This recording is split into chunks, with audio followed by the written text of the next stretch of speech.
கவர்மெண்ட்ல காசு இல்லை அப்படின்னு சொல்றாங்க. ஆனா விடிய காத்தால எல்லார் அக்கௌண்ட்லயும் 5000 ரூபாய் போட்டுறீங்களா? அது எப்படி?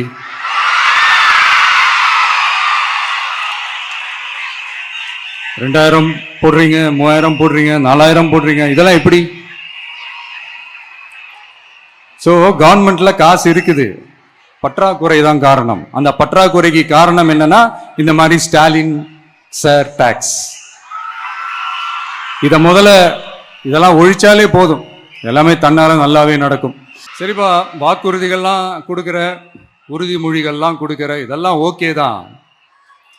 ஆனா ஸ்டாலின் சார் செய்ய முடியாததை நீ எப்படி செய்வ அப்படின்னு உங்களுக்கு ஒரு கேள்வி ஒன்று வரும். அது சிம்பிளா ஒன்று சொல்றேன். இப்போதான் ரீசெண்டாக அதை பற்றி நான் முழுமையாக ஒன்று தெரிஞ்சுக்கிட்டேன்.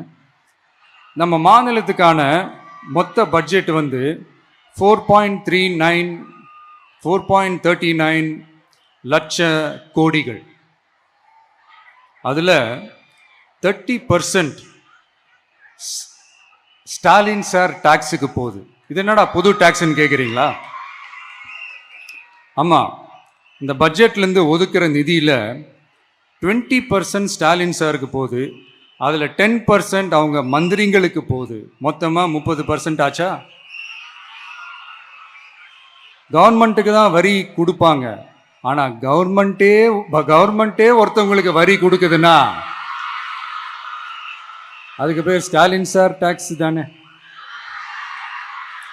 இதை விட நாகரிகமாக நீங்கள் அடிக்கிற கொள்ளையும் நீங்கள் அடிக்கிற ஊழலையும் சொல்ல முடியாது. மக்களுக்காக ஒதுக்குற பணத்தை நீங்க அப்படியே சைட்ல ஒதுக்காம மொத்த பணத்தையும் மக்களுக்கே செலவு பண்ணிட்டா ஒரு சூப்பரான நல்ல அரசாங்கத்தை கொடுக்கலாம்ல.